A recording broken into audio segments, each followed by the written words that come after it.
Bodie, Here. Harbury Montgomery, Here. Cacciatore, Here. Kroll, Here.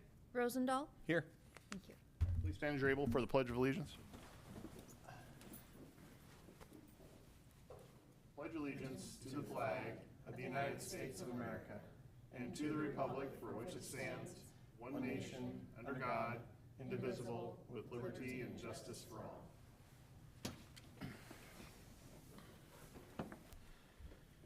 Urbandale is a national leader in character counts, endeavoring at all times to promote and model the principles of trustworthiness, respect, responsibility, fairness, caring, and citizenship.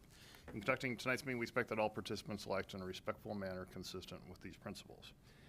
Item 2 is approve the agenda. Is there a motion? So moved. Motion by Kroll, Second. second by Rosendahl. Discussion, please vote.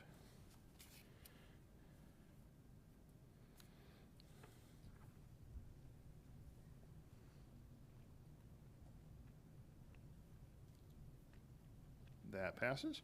Item 3, presentations. We do have a number of special presentations tonight. First is the 2025 Trees Please Mid-American Energy Grant Award presentation, and Mark Pitkin from Mid-American Energy is with us tonight. So Mark, I'll recognize you and ask you to come up, please. Thank you very much. My name is Mark Pitkin. I'm here as a representative of Mid-American Energy Company tonight and also as an Urbandale resident. I am presenting a check for $3,000 for the Mid-American Trees Please grant that the city of Urbandale is getting for another year as a longtime partner. And we thank you very much for the continued partnership and your dedications to planting trees to help energy efficiency in public spaces as well as beautify our city and our lovely town. So thank you very much, appreciate it, and I know it's gonna go to good use. All right. Thank you so much, Mark. We appreciate it. We love working with Mid-American Energy on this. Thank you so much. Item 3.2 is a proclamation for 2025 Earth Day, which is on April 24, closely related to the Trees Please. So would love to read this. Earth Day was first celebrated in the United States on April 22, 1970, to raise awareness about a wide range of environmental issues and to inspire people to take personal action to address them. And whereas the 55th Earth Day celebration will occur on Tuesday, April 22, 2025, and whereas the Urbandale Parks and Recreation Department and the Friends of the Parks Committee have joined together to sponsor Earth Day activities at Dunlop Park and Arboretum in Walker Johnston Park, and whereas Earth Day activities in the community will include park and creek cleanup, tree plantings, and removing invasive species. Whereas many local citizens, service clubs, churches, public schools, and other community organizations will join in this effort. Whereas in recognition of 2025 Earth Day, the Urbandale's Earth Day cleanup event will be held on Tuesday, April 22, 2025 from 1 p.m. to 3 p.m. So now therefore I, Robert Andeweg, Mayor of the City of Urbandale, on behalf of the Urbandale City Council, the Urbandale Parks and Recreation Department, and the entire community do hereby support the 2025 Earth Day cleanup event. And I'm happy to sign that. And Jan, do we have, I'll present this to you. Just, Mr. Mayor, if you want to read the Arbor Day one as well, we have the same people come up. That's perfect. So 2025 Arbor Day proclamation. Whereas the City Council approved ordinance number 2002-15 on August 20, 2002, which created the Urbandale Tree Board as an advisory board to the Parks and Recreation Commission. Whereas trees conserve soil and water, clean the air, and provide comfort in their beauty, color, and shade, and make Urbandale a more pleasant place to live and work. And whereas through the dedicated support of the Mid-American Energy Trees Please grant and the Tree Board, the City of Urbandale is recognized as a Tree City USA community. Whereas the Urbandale Tree Board sponsors an annual community tree event to plant trees on public property during the National Arbor Day to ensure a greener, healthier tomorrow. And whereas in recognition of 2025 Arbor Day, the Urbandale Tree Board will sponsor the following tree planting for 14 trees to be planted in Lions Park in Urbandale. So now therefore, I, Robert Andeweg, Mayor of the City of Urbandale, on behalf of the Urbandale City Council, the Urbandale Tree Board, and the entire community do hereby support Urbandale's 2025 Arbor Day tree planting at Lions Park in Urbandale. And I know we have a number of folks from the Tree Board and Parks and Rec and Friends of the Park. Whoever's affiliated, come on up. I'm recruiting David, Steve. All right. Hey, Larry, you should get in there. They don't want me in there.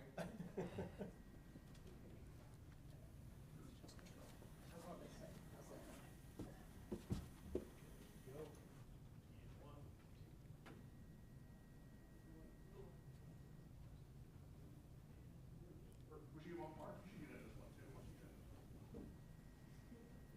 You're still here.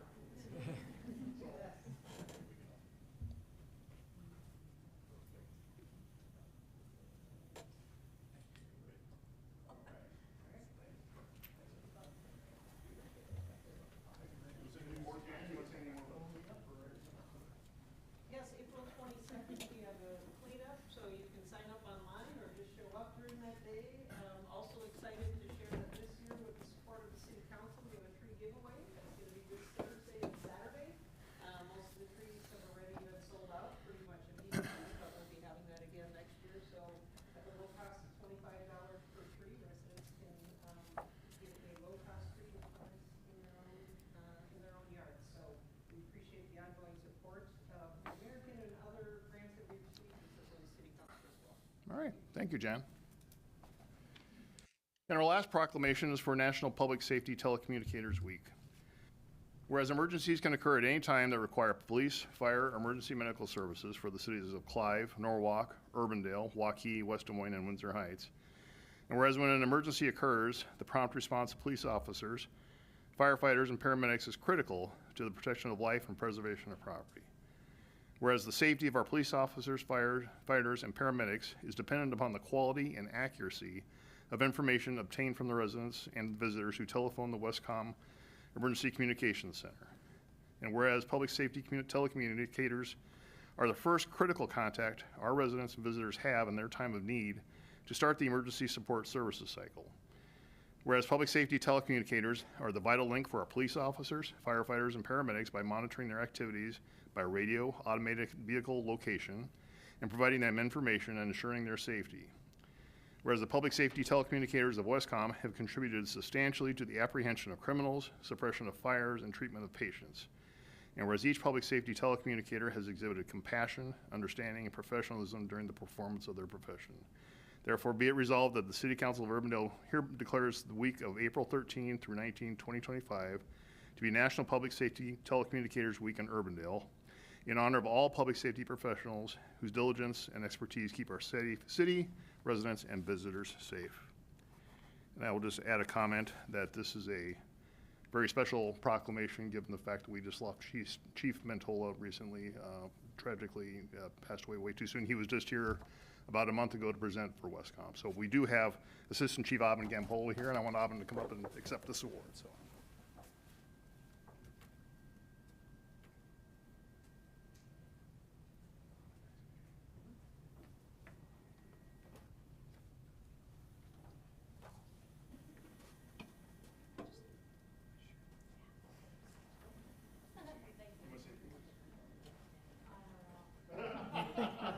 Well, thank you. I appreciate your kind words about Chief Mentola. It's been a couple weeks, so Yeah. we're still reeling from all of that, but I appreciate this. Thank you so much for what you do. Thank you. Thank you.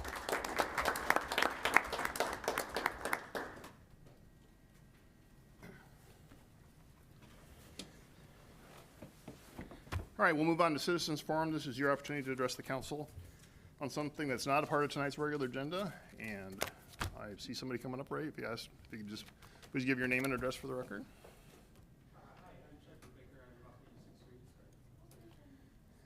Oh, sorry, I didn't have the mic on. I'm Chad Brubaker. I live off 86th Street. I was the candidate for Iowa House 28 in Dallas County. This probably could go for the budget discussion, but let's do it right now. I've got a material bond non-disclosure. There was some civil action that was filed a couple weeks ago involving embezzlement from the city of Clive to impersonate state's attorneys to get illegal access to my private medical records in violation of HIPAA. And it involves NIMASTER. And that needs to stop. I've tried to report this to Urbandale Police, and they've been obstructed from raising this to the Attorney General. I think you guys should take corrective action to make sure that that does get raised to the Attorney General. Under the HITECH Act, the Attorney General has HIPAA enforcement powers directly, so the Fed doesn't have to handle this. So if you want to keep it locally, please refer this to the Attorney General. And also, I was illegally removed as a Trump delegate from the Dallas County GOP convention using the Polk County Attorney's cross-county authority for West Des Moines. And your police officers have still not followed their packet that they got from Brenna Bird's office. Under Iowa Code 39A, there is an election misconduct packet. There's rules in there for them to make a report of election misconduct, and the fact that I was defrauded of credentialing as a Trump delegate is a big deal and still needs to get reported so that Brenna Bird can do her job. So if you guys could please do that, that would be very welcome. Thank you. All right, thank you, Mr. Brubaker. Is there anyone? Yeah, Tom, I'll recognize you next.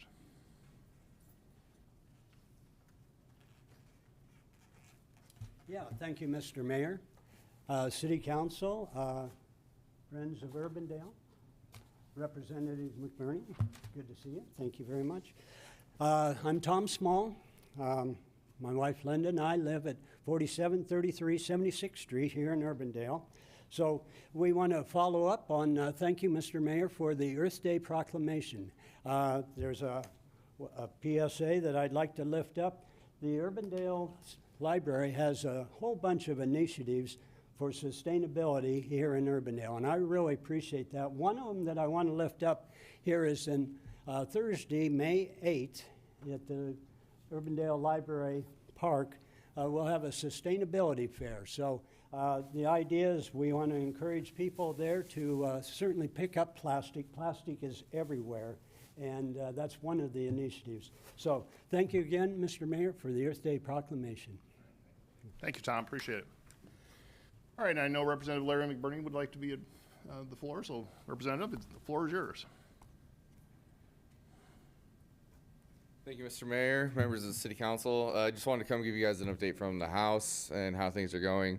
I'm sure all of you have been made keenly aware of everything that's been happening, especially with the effects on local government specifically. Having served on the local government committee and also on the Ways and Means committee, I get to see a lot of these bills come through. And I've also purposely advocated to be on these bills to try to help slow down some of what's going through the House. But just to give you guys an update on what we have currently, we had 3 bills that I was put on that I think all 3 of them have some questionable impacts. One of which is a statewide study that would only study the 4 most populous counties in regards to a countywide fire service. I tried to point out during our subcommittee for this that all you need to do is look west and see that Urbandale is already doing a regional effort that would kind of point to the same type of thing. I don't know who's going to be paying for this study. Probably another one of those fun unfunded mandates that we like to push down through the legislative branch. Another one that I'm on would eliminate any type of diversity, equity, and inclusion programs that the city or county would put on. Still trying to get clarification on if that would mean attacking proclamations that the city might make. I know that there are programs that I am worried about, especially like with the Urbandale Police Department, with their 30 by 30 initiative to have 30% of their police force be, 30% of their police force be made up of women by 2030. So we'll see how we can try to fight back against that. And then of course everyone's favorite topic up here, the property tax bill. It sounds as though the Iowa League of Cities put together this wonderful presentation for us to be able to identify all the different impacts that it was going to have on property taxes for cities all across the state. And then the very next day they filed a brand new bill. So we're still trying to parse through everything that's involved with that. I will say that I am personally working pretty closely with Representative Kaufman to try to iron out any concerns that we have.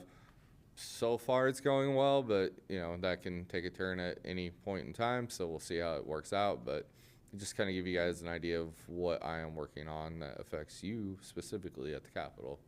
So I don't know if you guys have any questions or. I have a comment. Imagine that.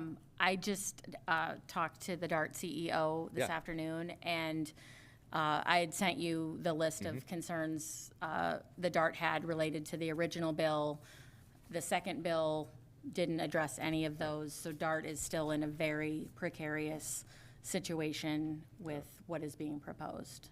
Yeah, and I'll make sure that I continue to push that in front of Representative Kaufman to see if there is any way that we can accommodate to ensure that, we know that the Des Moines area's public transit system is probably one of the more popular and more used public transit systems across the state.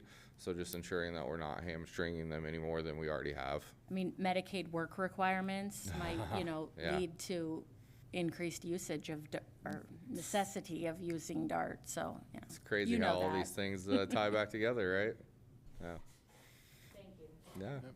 Larry, I know that the House originally had a fireworks bill that never made the floor. I think it died. From what I heard, it died in a Republican caucus. And now the Senate passed one. So I heard. That's back to the House. Have you heard anything as far as Whether that's gonna make it to the floor, will that die a quiet death hopefully in the House? Or? Hopefully that that goes up in a ball of flames. No pun intended. It sounds like it doesn't have much traction. All right, good. From my discussions with my colleagues on the other side of the aisle, there are still quite a few of them who are hesitant to have any type of fireworks bill in place. So that's the whole reason why the one that was on the House side died in the first place. So Okay. hopefully it stays that way. All right, that's what I figured, but I just wanted to. Yeah, don't trust me. I had this whole like 2-page speech ready to give on the floor to speak out against it, and a whole line of questions to ask Representative Gustoff specifically. So yeah, it was going to be fun. It was going to be a lot of fireworks. You didn't throw it away, though. I mean, you Oh, had it's still there. It's filed away. Still ready to It's go. ready to go. Well, you make sure you text us when that's going to happen, so Yeah, I we can tune will. in. I'll probably get called to the wall. Those fireworks will be worth it. Oh, It will be. I'll be watching. And we're very passionate about fireworks here in Urbandale. You're not the only one. Okay, Larry, thank Yeah. you for everything you do. Thanks for advocating for cities on things as well. So I Yeah. appreciate it. Appreciate the update. Try to keep you guys all in mind and give your guys' perspective when I'm on the floor. So Thanks all for right, being thanks here. everyone. Thank you. All right, is there anyone else like to address the council not a part of anything that's not a part of tonight's agenda?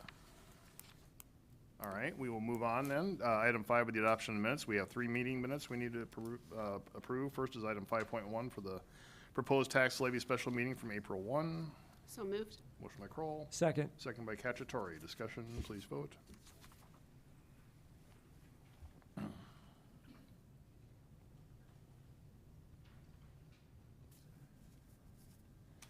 That passes. Item 5.2 is for the meeting minutes from the April 1, 2025 regular meeting. So moved.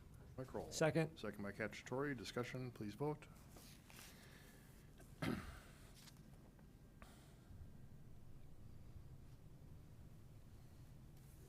That passes. And finally, item 5.3 is for the lunch and learn from April 8, 2025. So moved. Motion by Kroll. Second. Second by Cacciatore. Discussion, please vote.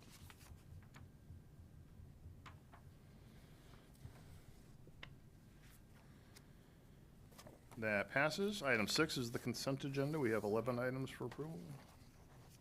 Motion to approve consent agenda. Motion by Kroll. Second. Second by Carberry Montgomery. Discussion, please vote.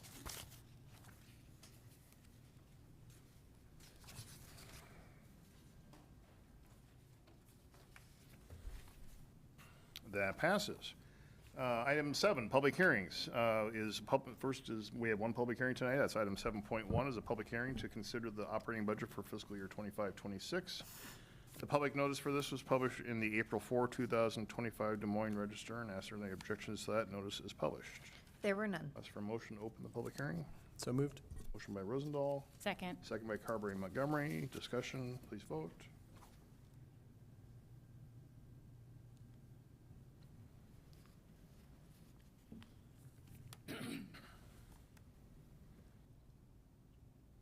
That passes. And to introduce this is our Finance Director, Nikki Lamb. Nikki?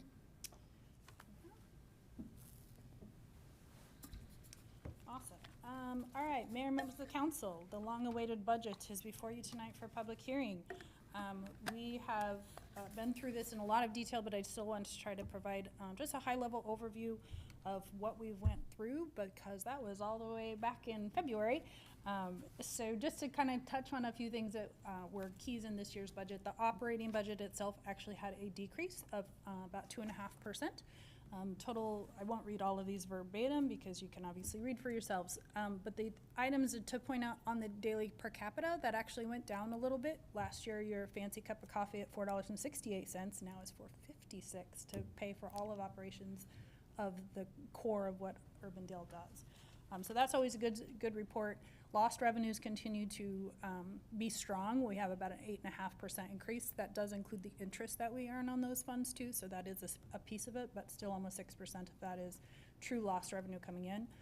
Debt retirement is a big deal. It's still a big number. $18 million is what we are planning to retire in 26, but that's actually down 32% from the year before. If you recall all of the aggressive debt retirement process that we've been through in the last 5 years, using those lost funds that were passed, and we'll talk a little bit more about that in a later slide. but it does still include TIF bonds. So TIF bonds are a separate piece, so as those are callable, we go ahead and retire. There's a little over $5 million to retire in '26. Capital's pretty calm.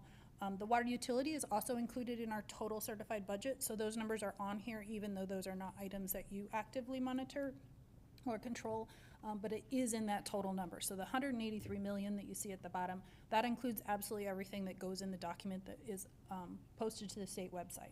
So all of those items are in there and we still want to provide it, but the total, again, is still down $2.5 million over the previous year. And that stems back from the debt number. There's a huge difference there. Just some of the things that you all are well aware of on the revenue side. House File 718, with its amendment in the previous year to tweak a couple of things, that continues to be the biggest shift in how we organize our property tax revenue. That our growth in total was a lot lower than it was the year before. So at 366 was our percent growth. We fell in the 1% bracket, so we had a 1% reduction on that, and that forces it down through the general levy. So the new consolidated general levy did go down from 786 to 778, and we effectively just shuffled those around to the other levies that we have available to us, so the total within those did not go down. But the debt service levy, because of all the bonds that we continue to retire, that did go down. So the total levy itself will go down, and that is all on the debt service side. Rollbacks didn't have nearly as much shakeup as it did the year before. The commercial is still at 90% with that first 150,000. That's at that residential rollback. That has stayed the same. And on the residential side, it just changed it a little bit from 46 to 47 versus last year it was from 54 down to 46. So that was a big shuffle for us last year, but that is stabilized. The state backfill, this is the last year that we will have it. 26 is the last year, then it will go to 0 in 27 for us. So this is the 5th and final year of that. There are no recommended changes in the garbage rate, but the stormwater fee for the first 100 ERUs is the $7 to $9 per ERU per month. Residential pays 1 ERU, so that'll be a $2 increase on those. But that does represent $878,000 worth of new revenue to fund all of those stormwater projects that are coming through the CIP that you approved in January. So that's the revenue side. A little bit more on the decrease on that debt service.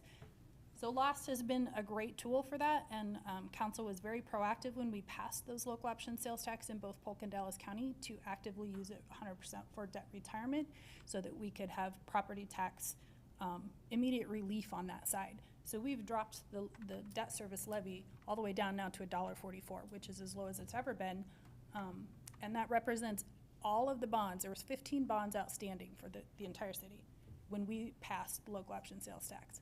And they're all gone now. Pretty exciting. This is one of those geek out moments that that's super exciting for me. And so now we have that transition year. So all those 15 bonds are gone, and we've used LOST.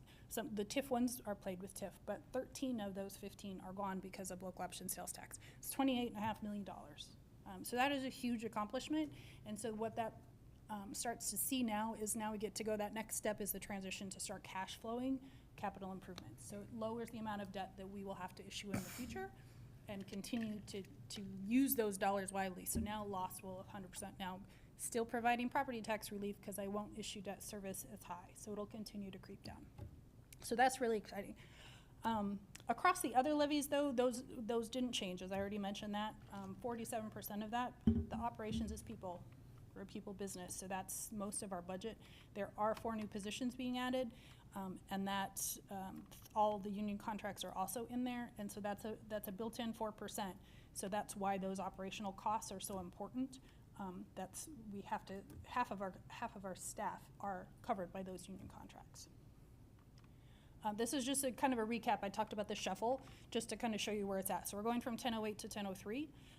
And you can see it where the actual reduction, the consolidated general fund is just shuffling down to employee benefits, police and fire retirement. That one only went up 1 cent, but that does 100% cover. So that's the entire cost of police and fire pension into the municipal fire and police pension system. So we're 100% covered there now. That one has fluctuated throughout based on the actual cost. So that one is 100% there. Agland did not change. And then this was just a recap. It's kind of nice to see the numbers going down. So you can see where our debt service, that's my favorite column, that one, 220. And we've gone down to $1.44.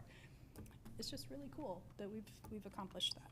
So, all right, so on the expenditure side, 4 new positions, we talked about that.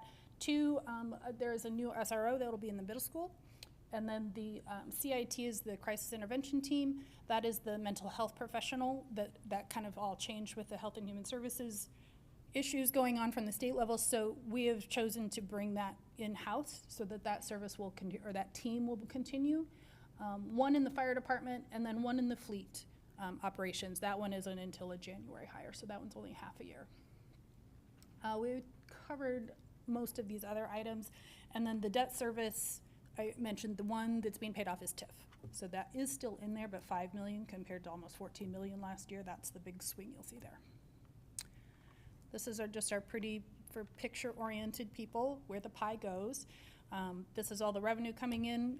No shocker, 65% of it is property tax relief or property tax revenue, but that is why what Representative McBurney was just talking about, that's a huge number. So any changes to that as we continue to monitor it become very, very important, because that is where the majority of our money comes from. And then just the allocation, just of that percentage, effectively, it doesn't change. This is just your trend. It's always in that 60+% on the piece that's coming in under taxes. You have to add the blue and the red, because the other city taxes, that's lost, and hotel motel tax and things like that. So those 2, the blue and the red on the bottom, that's the taxes being represented by that 65%. So it doesn't really change a lot. So it's very, very important. And then on the flip side, on the expenditures, the bigger change here is you'll see that the debt service is starting to come down. Why? Because we retired most of it. That's exciting. So that's usually, we try to push that to be 25% or right about there, but we're finally down to the bare minimum of what we have outstanding. So the other shift is really public safety, public works. Those are our 2 big ticket items, because those are our core services. And that same trend amongst the personnel, where people business. So that blue bar doesn't change a whole lot. That's our people. That's what our cost is. We don't provide a thing. We provide people to do the services. So that's why it's so important for us to have strong property taxes, because our fluctuation is based on the people that we employ. There's not a lot of other areas to cut stuff out. Fuel and all those things, that's in that red area, but that's very minimal compared to what we have in people. But Nikki, just going back to that, I mean, we always talk about we run a lean operation compared to other cities. So Yep. We're in the 50s. A lot of 60s cities you typically see in the 60s and 70s for. Yeah, 70 plus is pretty normal. Yeah. Some of the counties are more in the 80%. Kind of depends on what operations you've got. Yeah. Not all cities are apples to apples, but everybody is people. A municipal government is about people. We don't have product per se. So the consumables is very minor. But that Absolutely. just shows. We're very lean. And really the only time, like last year, was only 42%, but because the capital outlay, that's the debt. Yeah. So that is the only thing that squeezes it. It's usually right about 48 to 50% is pretty consistent. I mean, that's been the same in my 20 years here. So we run very lean, but we're getting more comfortable to be able to provide those services, but I would still say we're extremely lean compared to others. This is just a recap on our lovely tax statements that everybody got. We had that at the April 1st meeting to have the discussion on the levy. We still have that. This is a snapshot of our link on our website. So this is where we're diverting all of the frequently asked questions. What does that new statement mean? How do you interpret it? So it's the same as we had out there last year, just updated for the new information. The interesting thing this year was that this is the second year. It is a required format, but they did attempt to make it a little more readable. One of the things that we had requested the first year is to show that the house value, it was a revaluation last year, but not this year. So if you looked at yours, it shows a $100,000 house and then a $110,000 house. But this wasn't a revaluation year, so it showed a 10% increase, but unless you built a new house or did improvements, your valuation didn't change. So it would actually be the same. So it's just kind of a year off. So we fielded a lot of questions about that, but once you explain it, take 10% off the number. It's not a 12% increase, it's a 2% increase. So that was a new feature this year, was to try to make it a little bit better, but it kind of made it more confusing, if possible. But we have provided this website to kind of go through. You can see what the Department of Management is, like a 5-pager that outlines what all that stuff is supposed to mean. But then we have a calculator built in there. So here's how you go look up your specific address. Here's how to calculate your specific impact, so that we've provided that. And we haven't had a lot of takers this year. Last year we had lots and lots of calls. This year it's been pretty quiet, so I think people are just a little more used to it, or just threw it away. I'm not sure, but they haven't called us, at least this year. My last one, this is a new one. So at your places, I provided you a copy. This is our attempt at trying to be a little more transparent. This was a lovely idea copied from a new boss's former employer, that we wanted to try to go through that. All right, so transparency to a normal taxpayer. If you have a median assessed house, so we use that all of the assessor's site. Is that Polk and Dallas combined? This is Polk. Yes. I think we should clarify. They do not provide the same type of reporting. They don't. I've requested Dallas County. We're working on it. But Urbandale, Polk County, Yes. maybe on the sheet if we're using it. Yes, we will. The numbers would actually be the same irrespective. It's just that the median assessed value will be different. Yeah. But the illustrative example would apply Right. to the same valued home in Dallas County. Yeah, so we could do a different chart. I don't think it's gonna change significantly as far as the overall. It's not supposed to be super exact. It's supposed to try to represent what a normal person, all the changes that we adopt in this huge document. What does that mean to you? What is your checkbook going to feel in impact? So on the screen, I've only shown the graph on what's in front of you, which is what we will take feedback in and tweak it if we would like some changes. Will also be added to that Property Tax 101 to try to, what does that mean to me? It's hard to look at $183 million and understand what does that mean to me, Joe taxpayer. That's what it's going to be. So what we've tried to do is go through all of the things that, what does the city have control of? So we control your tax rate for the city portion. So we've shown that on your property tax piece and what that percentage changed, because that's the majority of, that's the blue down here, is that's what you pay in property taxes, but only to the city share. And then we went through the water bill. This is kind of a mix of, technically we don't affect the water, we don't control the water rate. We don't control the sewer, but it's all on the same bill, and our component unit, which is part of our budget, is. So we still included it to really be transparent about what those rates are. So this does reflect all the sewer and water planned rate changes. And we did it for the 5 years. And then we used an average homeowner at 4,000 gallons a month.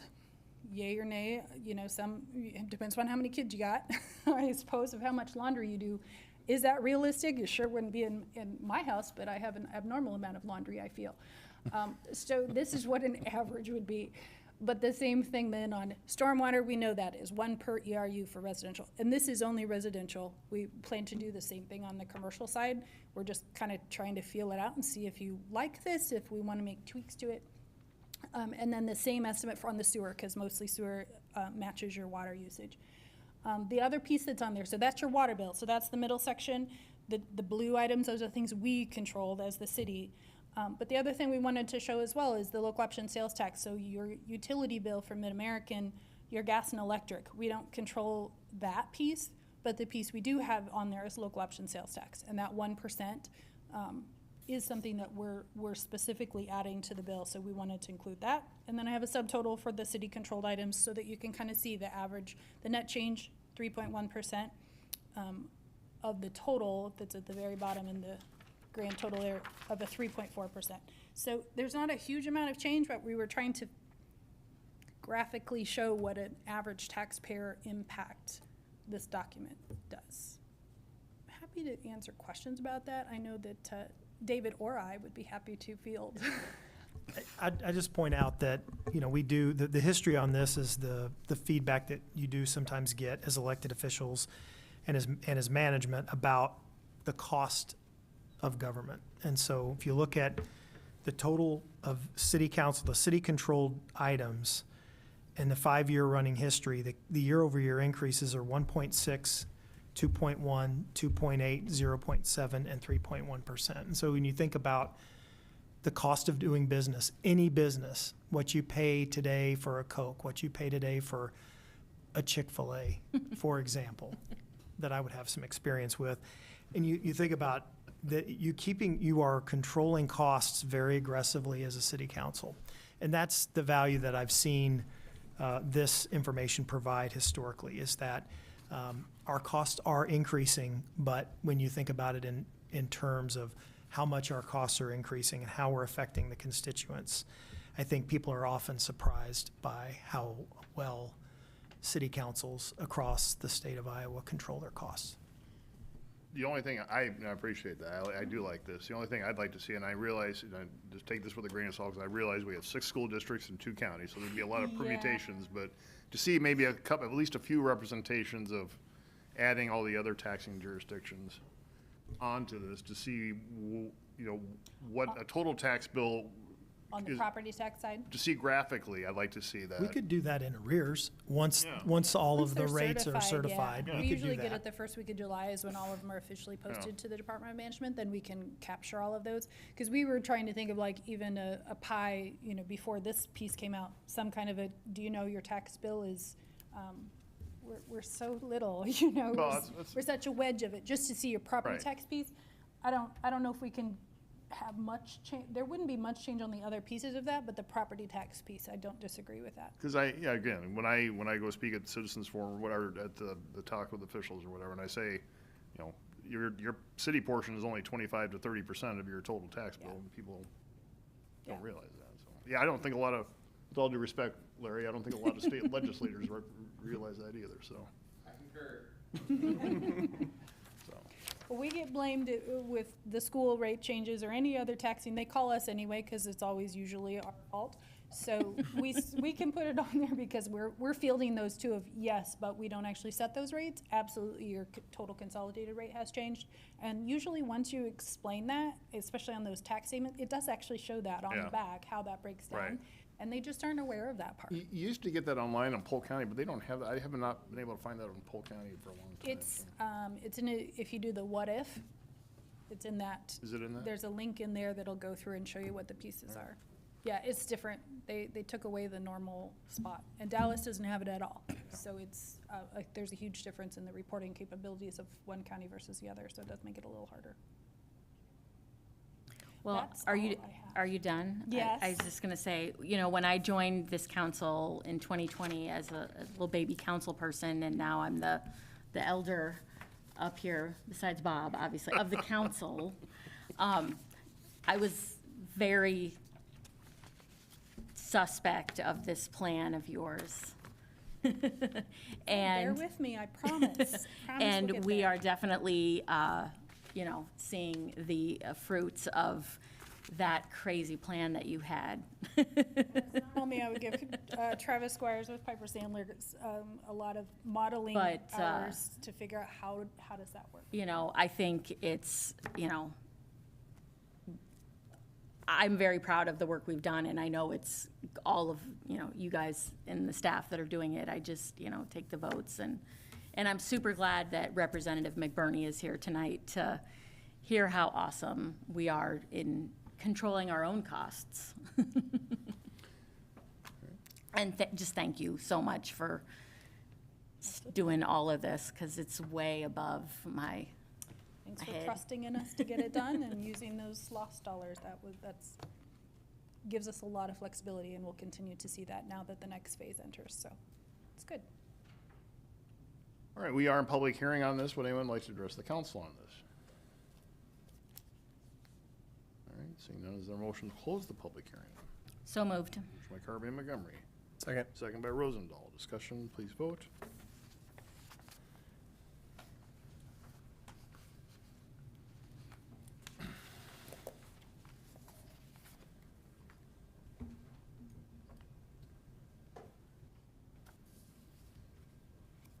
That passes, and there are 2 resolutions for approval. Move approval of resolution 147-2025. Motion by Kroll. Second. Second by Cacciatore. Discussion, please vote.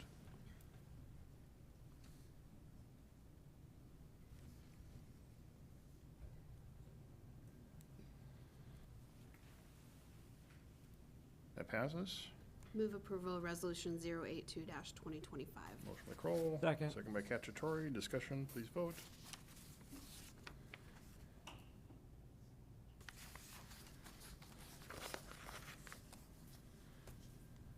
That passes. And again, I want to express my thanks to David, Nikki, and the entire team for, this doesn't happen overnight. AJ, before he left as well, obviously had the first part of it during the department discussions. And so this is a process that, it's pretty much kind of like an election. You get it done and then you pretty much start for the next year already. So you get a couple months reprieve, but then we'll start again. But so, this is a diligent effort. It requires literally a line-by-line review of things. I thank to the council for spending the amount of time that they do to review this. We spend a great deal of time to go through and ask a lot of great questions and get to the point where we are. And I think that shows a good result. So thank you, everybody. All right, we move on to establish public hearings versus only one. 8.1 is to establish a public hearing for May 20, 2025 for the complete streets Aurora Avenue and 70th Street. And John will answer any questions if there are. Move approval of council letter 8155. Motion by Kroll. Second. Second by Carberry Montgomery. Discussion, please vote.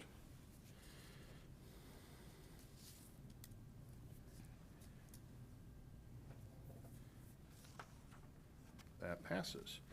Moving on to regular agenda items. Item 9.1 is to consider the 2025 Series A General Obligation Capital Loans, Loan Notes Bid Tab, and I will recognize Nikki back on the podium. So I'm Nikki. back again.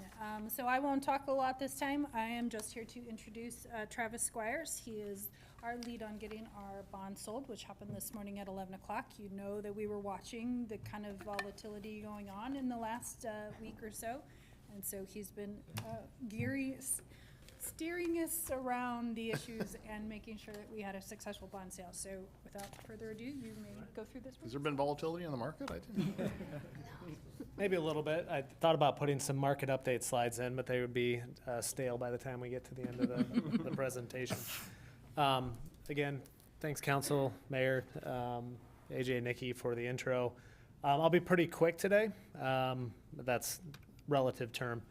So I'll just walk you through the finance process, just a couple highlights. We'll go through the bid results and then just look at the overall financial profile and how you're set up. As Nikki said, you've been in a process right now of using lost in TIF to reduce debt service, solve for a $1.44 levy rate this year, which was that reduction from FY25. You're paying off 3 separate issues here on June 1 of 2025, reducing the city's debt burden by $14 million. So that's in addition to your regular payoffs. So you are issuing new debt at about half of what about half of what you're paying off. So certainly reducing your profile. One of the things we've done is we've been structuring your debt over a 10-year period of time. Some of the goal that we're looking towards is, all this market volatility, we may be able to set it aside. We're looking to see what it would take for the city to get to more of a pay-as-you-go on your capital. So in other words, you might do a 1-year levy for all of your debt and essentially pay only 1 year's interest on any of your obligations. So we're just looking at ways that the city can be more efficient with the taxpayer dollars. Obviously, that's an important component for you. The other thing that does is all this volatility talk, if we have 1-year debt outstanding, I'm not worried about what's happening with the 10-year treasury rate or the 30-year treasury bond. So again, more to come there. We still got a couple more years of churning ahead, but the wheels are in motion. As Bridget said, this has been a long process. So yeah, I'm kind of skeptical of my numbers sometimes. Like, well, will that actually work 5 years out? And, so far it's done its purpose, but not without the city council, because there are a lot of things that you could say, well, we could go do something else with this money. We could look at expanding services or doing more projects. And you guys are taking on projects, but you're doing it in a very methodical way. And you guys started this a long time ago under AJ's leadership, even before that, of, how do we self-limit to try to keep our debt service levy in a reasonable spot? So, I mean, this has been a long time thing for mayor as well. You guys have just done a phenomenal job of managing your capital expenditures. One of the things we also do with your debt is your TIF projects are sized to fit over 5 years. And really, you're kind of sitting there, you could almost go pay as you go on your TIF projects right now.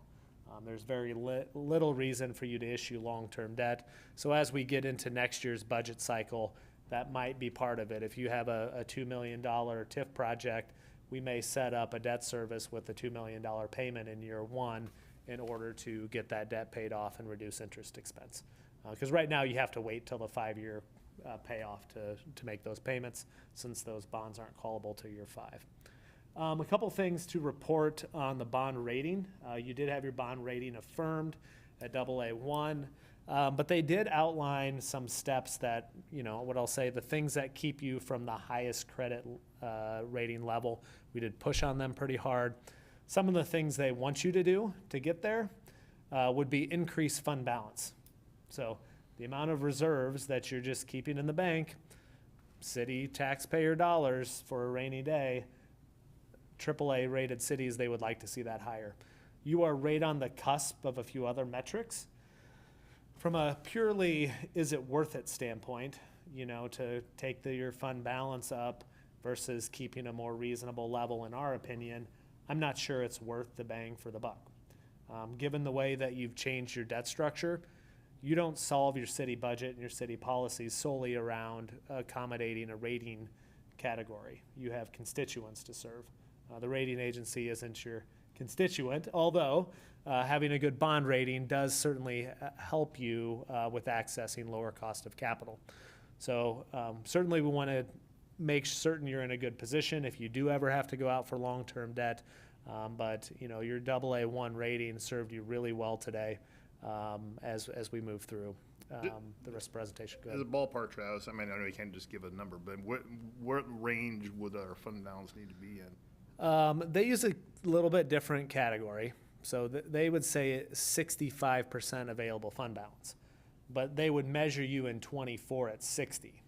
So the fact that you already had planned spend downs in 25 and are budgeting in 26, they would want you to swing that about 10% higher on your operating budget is the number I came up with, which I'm not sure that's makes a ton of sense, but the numbers are at least there. Now, that number might not be just a hard and fast number because you could see some of your other metrics improve, but those aren't going to move quickly. We're talking, valuation per pupil or valuation per citizen, excuse me. Those would be the things that would help move the needle up. So that's one thing they look at, and you're right at the cusp of the AAA level. Now, we are going to keep doing more research. There are 2 bond rating agencies, so we'll continue to research how their moving metrics change. Moody's did make some changes right now that we think probably put a little bit more pressure on hitting your rating level than we would have thought, but they were very complimentary of all the things you're doing within your control. And they weren't even, it's not like they're mad. AA1 reserve levels are really good. But we just have kind of a small sample size of AAA cities, and some of them have outsized reserve numbers.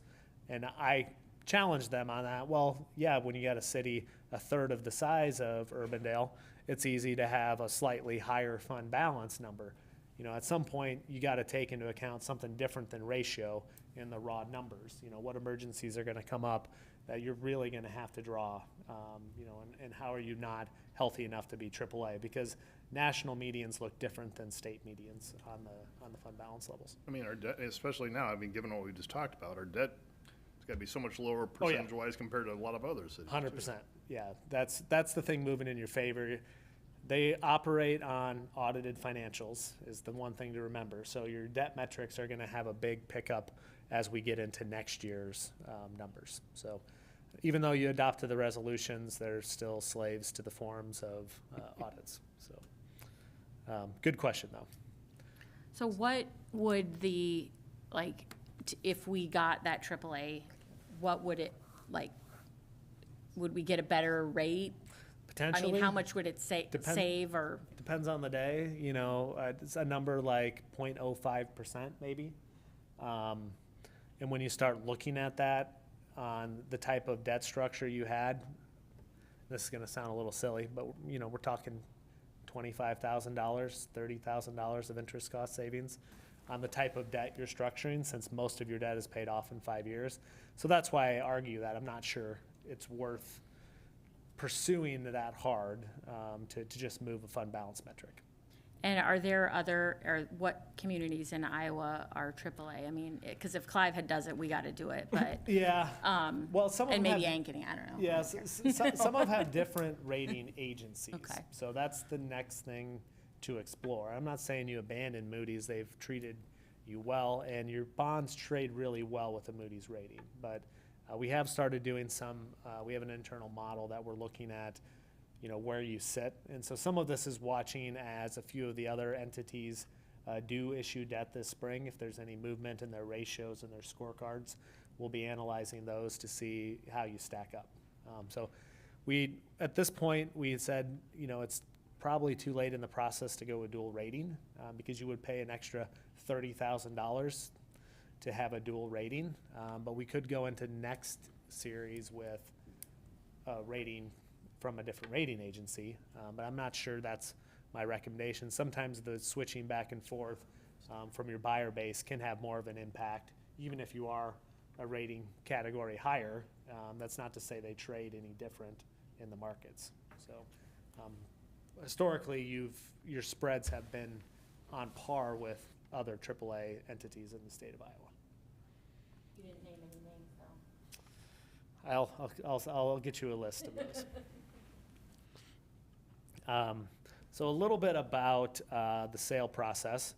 I think last Wednesday night I was starting to maybe do a little bit of the freak out mode in a nice way. I mean, we were watching the market, we were seeing things start to unravel, and then 1 o'clock on Wednesday afternoon, Trump came out and set a pause for tariffs for 90 days.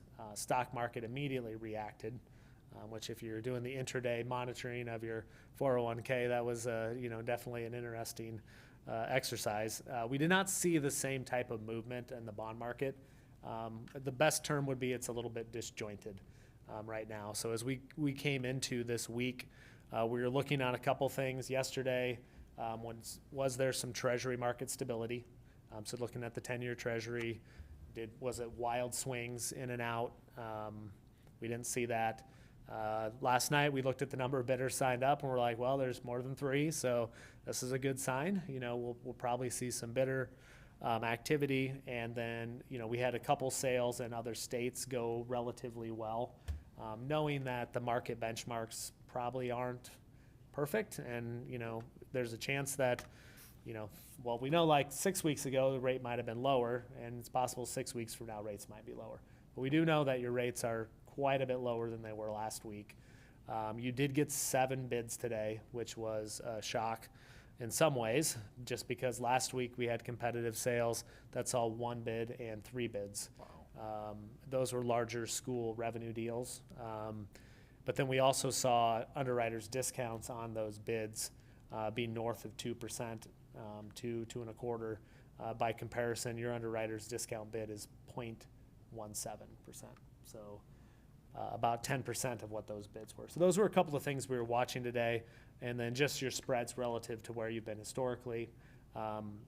Unfortunately for another community in Iowa, they were set to do a sale last week, and they did end up approving a bid. It was a AA2 community with about a $30 million issue. Their bonds probably priced they had different maturities, but about 0.6% higher than where your rates were today. Timing of the market, we could have just as easily been in that spot last week and been facing the tough decision to drop. It's probably one of the harder advice things I've had to do in a while, is saying, yes, stay on the calendar or not. And right now it looks like a good decision. So we feel good about that. So you did get 7 bids, the lowest just shy of 3.7%. So if you go back to where we were in the budget process, we were right around 3.8 in our numbers. So we did have a little bit of conservatism built into that, and you didn't eat up all of that. So still lower than we had in the plan. So a lot of machinations to get to where we were, but it feels like a really good sale result today. So as we kind of walk through, you see you did get 7 bids, lowest from Huntington Securities. To my knowledge, going back, looking at sales, I think this will be the first time they've been the primary purchaser of your debt. Robert W. Baird, UBS, FHN, Luke Capital, Messero Financial, and Hilltop. So a couple new names that we haven't really seen on the city's bid list with Loop and Messero. Hilltop has been in before, but you can see the wide variety of bids that we receive. Normally you're pretty tight, but you can see a 3.7 out to a 4.1. Definitely some differing opinions on where the market is and where they were willing to take risk. So your winning bid, you can see 5% rates, 4%, so they did bid a premium. Yields 3.23 to 3.9 if you're looking on that left side there. So we did keep the par amount the same. We did, normally we've had some adjustment on par amount. We did bid in or build in a premium into our sizing, and we were right on with where it ended up. So we did keep the 12,215,000 as the final par amount. We did have to do a little bit of adjustment, so your final rate ends up at 3.7003 as your final rate. As you can see, the other bids included some data there. A little bit on your financial profile. As Nikki said, this used to be a really wide spreadsheet with a lot of existing debt issues. And so you can see before this current issue, only 6 series of debt remain outstanding, 20A, 20B, 21A, 22A. So really only debt issued after 2020 is remaining at this point. So you can now say, Bridget, that you've been around for all the debt that's been issued by the city. I don't know if that's a badge of honor, but it is one, right? Looking into the final debt schedule, amortization, one of the things we talked about, it is very front-loaded. Principals of payments of $2.2 million in year 1, $1.3 million in years 2 through 5, and then $900,000 in years 6 through 10. So part of kind of winding the 5 years of TIF in the front, solving for that $1.44 levy in year 1. So looks really good. The city is again using cash on hand to pay cost of issuance, so you're not borrowing for your fixed costs there. Probably only thing on this one, this is just a breakout between the TIF and what we call the CIP or the debt levy portion. If you look at the far right, those are the numbers for your future levy rates without any valuation growth. So you see the $1.44, $1.17, $1.13.06. And so you can see how your debt beyond 5 years is really low at this point. So a continued focus on using a little bit of loss to keep reducing some of your outstanding debt might give you the opportunity to move more to what we call kind of the pay-as-you-go approach on debt service. Again, markets are quite similar, maybe just slightly higher to where they were a year ago. I think your rate was around 3.31% last year, so 3.7 this year. So despite the various headlines and turmoil, we'll take it for today. Looking at some comparable market financings, I indicated one earlier. It's really hard to compare anything in the market. Even anybody going a week, 2 weeks from now, 3 weeks from now, given the status of the market being a little disjointed, it's going to be pretty hard to make really good comparables. But from what we can see, you priced in line with where things had been going in the market prior to this recent tariff disruption. So we would recommend acceptance of the bid from Huntington Capital Markets. So if you guys have other questions, happy to take those on now. I'll save property tax reform for another day. I certainly have some thoughts, but we'll go from there. All right, thank you, Travis. Yep. With that, is there a motion? Motion to approve resolution 148-2025. Motion by Rosendahl, Second. second by Kroll. Discussion, please vote.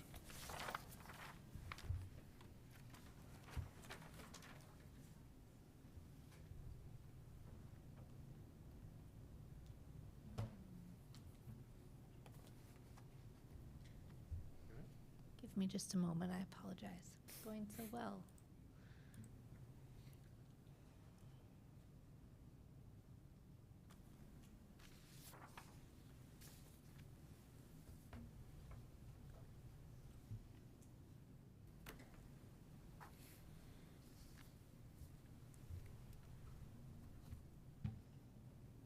If you don't mind, I'll take a voice vote Okay, for this while all I right. get that back up and running. Kroll, Yes. Rosendahl, Yes. Cacciatore, Yes. Carberry Montgomery, Yes. Bodie. Yes. Thank you. Again, Travis, thank you again for your guidance and counsel, and I know this has been as you said, it's been a rough couple of weeks, but we ended up with a good result, I think, so. Absolutely. Yeah. Thank you. Thanks so much. All right, we'll move on to item 9.2, and that is to consider the Merle Hay, Iowa Reinvestment Act Plan Amendment approval. And to introduce this is our Economic Development Director, Aaron DeYoung. Aaron?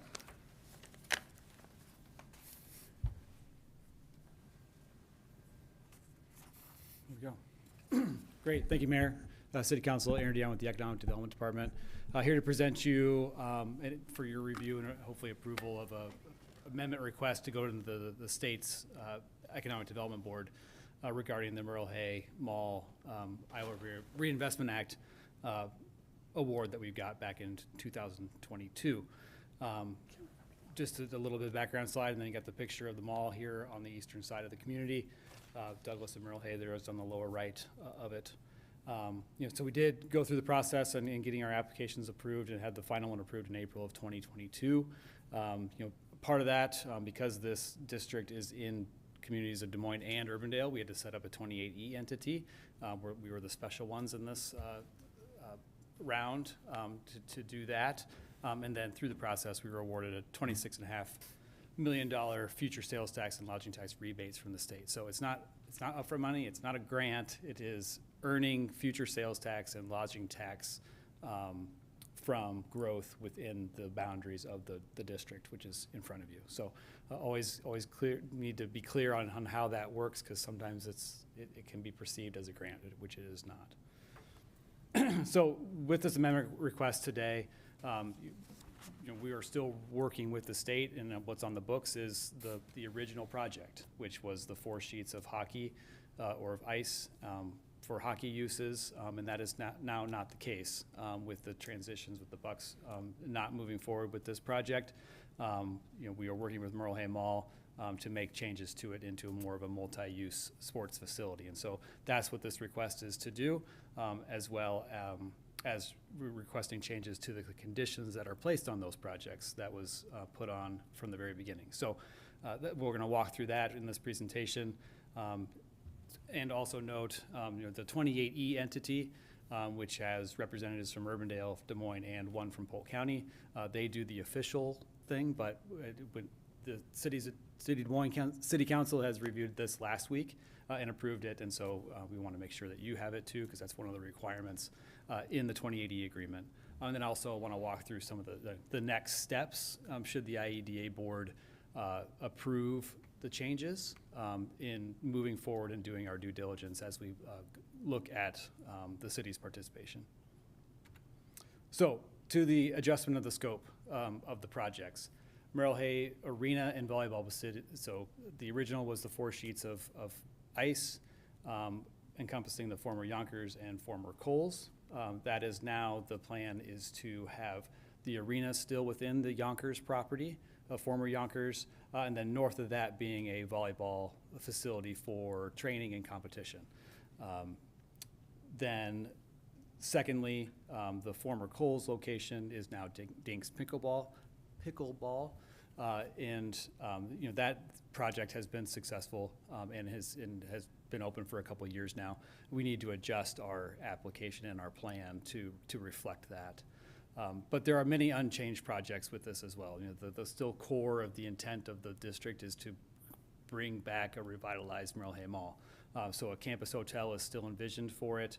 The Kohl's relocation, which happened as was in the original application. New retail is expected north of Kohl's through the transition of and revitalization of the area.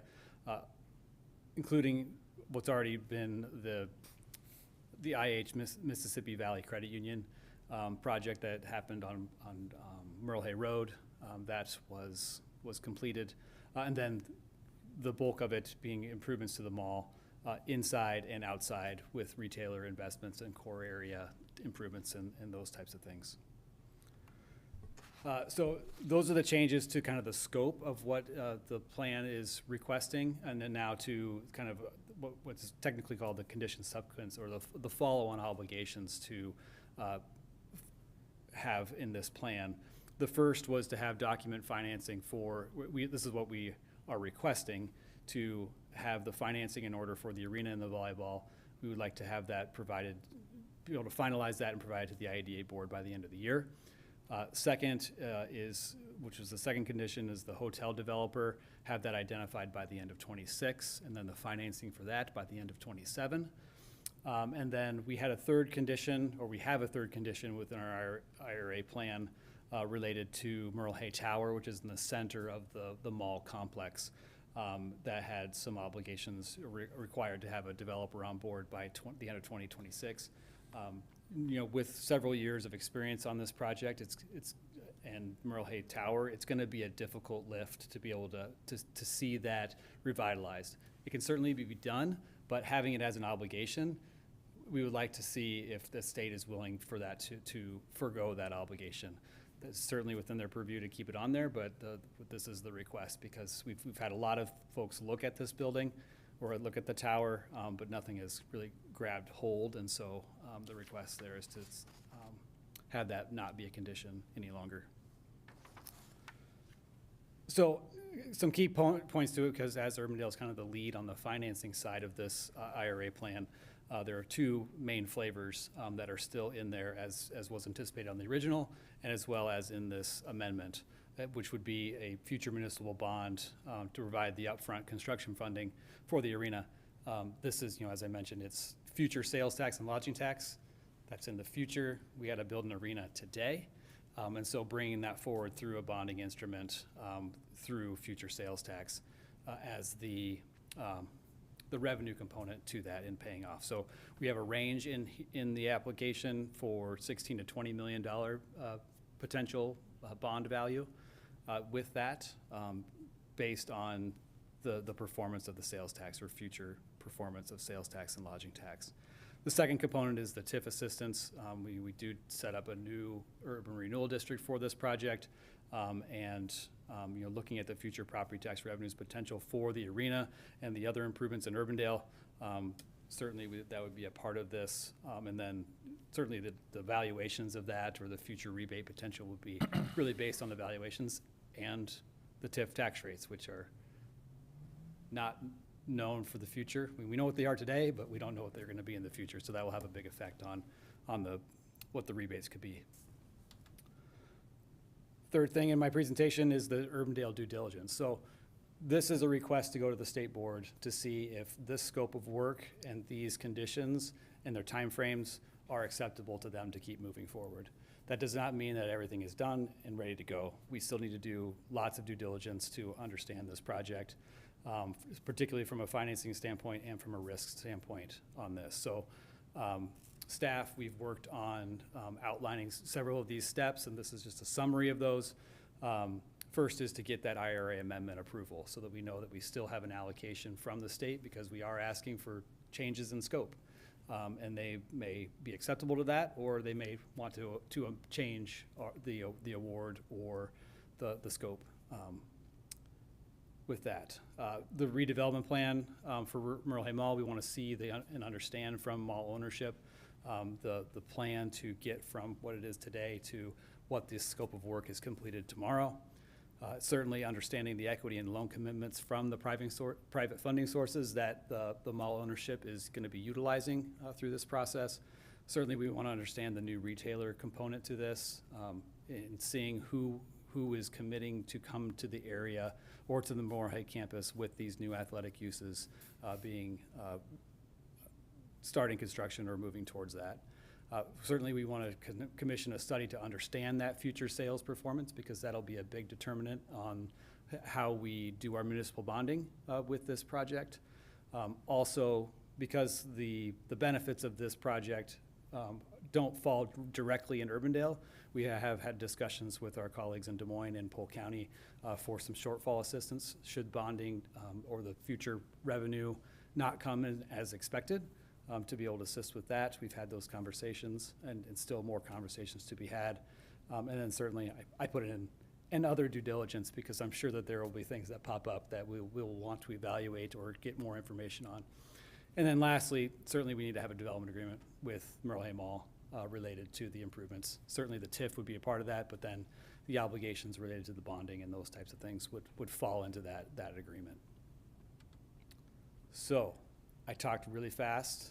Happy to answer any questions. We are asking for your approval on the IRA amendment that's on your packet.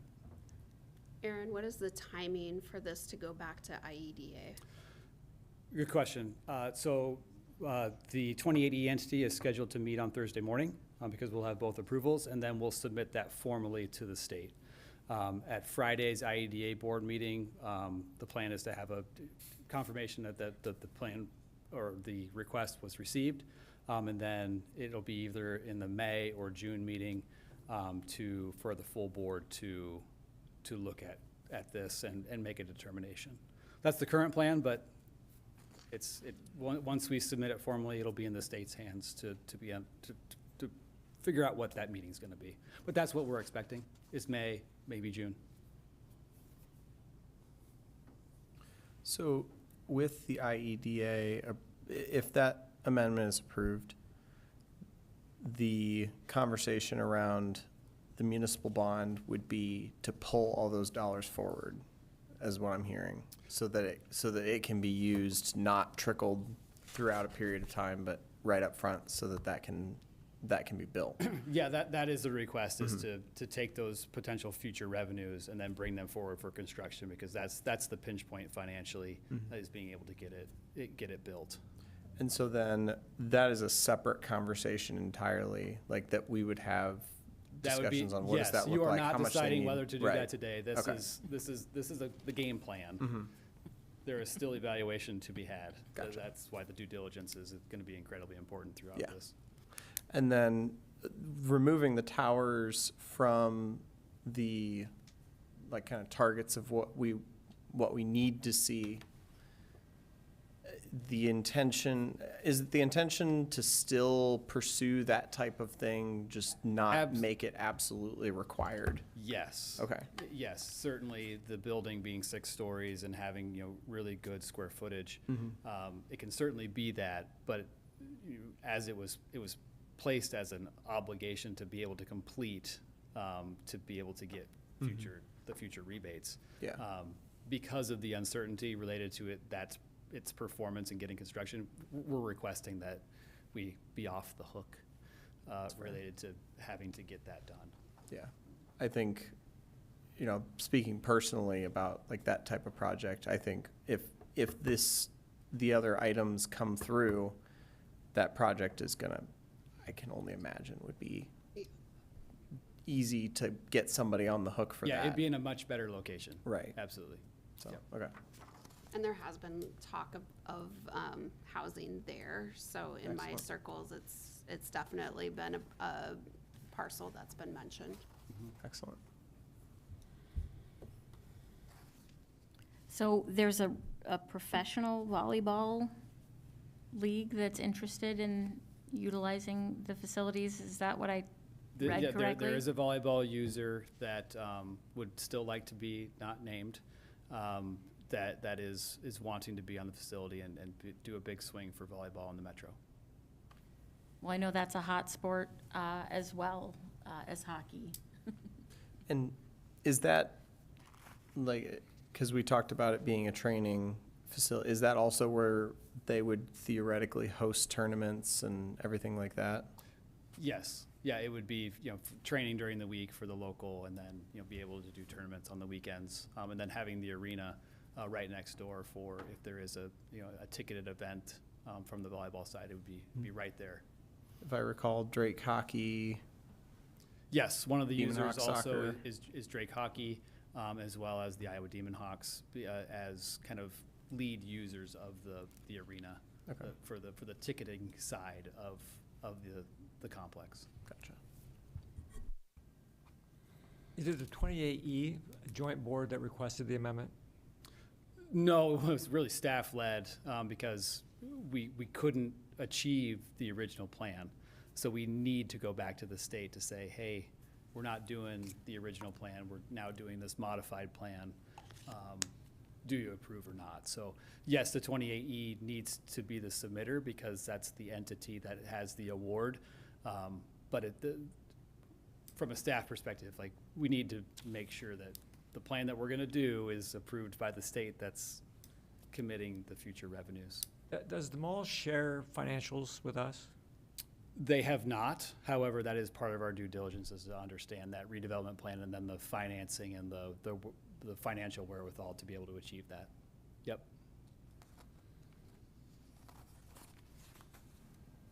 I guess one last thing with the towers, as they're thinking about that, I know that's going to be a pretty coveted place if that does turn into housing. So keeping in mind workforce and senior options in that way, I think would be ideal. Yes, in the plan, it's still stated as housing is desirable and for it to be workforce or affordable housing. You know, to be able to do that retrofit, utilizing state assistance is probably going to be incredibly important to make it all work. So yeah, yeah, that is certainly the goal, should housing be there.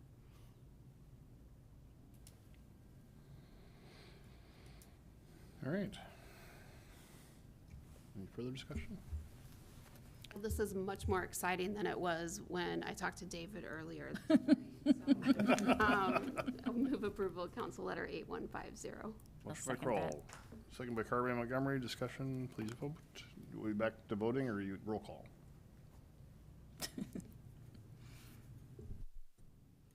I hit the button and now it says connecting, so I will take a roll call if I Okay. may, please. Kroll, Yes. Carberry Montgomery, Yes. Cacciatore, Yes. Rosendahl, yes. Bodie. Yes. Thank you. All right, that passes. Thanks, Aaron. Move on to item 9.3, and that is consider the real estate purchase agreement for the acquisition of right-of-way along 142nd Street from Maplewood Farm LC. John Larson will answer any questions if there are on this. Is there a motion? One quick question. This goes all the way up to the Grimes border, or I think I saw it was like it It's just stopped short. The right-of-way purchase you approved a few weeks ago takes us to the Grimes border. Oh, gotcha. Okay, They're very similar sounding, Maplewood Farms, but two different property owners. got it.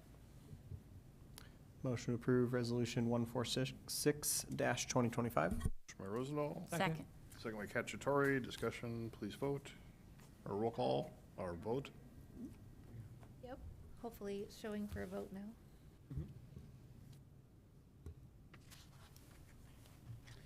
That passes. And item 9.4 is considered the 2025 sanitary sewer spot repair program. John? Okay, so yeah, this is our bid tabulation for this year's sanitary sewer spot repair project. Last Wednesday, April 9th, we did receive 4 bids on the project. Oops. We're recommending the low bid from MPS Engineers doing business as Kingston Services in the amount of $59,150. Their bid was a little over $1,700 or 2.8% less than our engineer's estimate. And with the project, we'll be raising one sanitary sewer manhole up to grade or up to the existing ground, and then we're going to reconstruct another manhole. The USSD will be paying for the project, and we're anticipating the work being completed by September 26th. And kind of where it's at the bottom of the screen here, Hickman Road. We got 72nd Street here, so we're just west of 72nd Street on Ashwood Drive here. That's where the 2 manholes are located. And with that, I'd be glad to answer any questions. All right. Thanks, John. Any questions for John?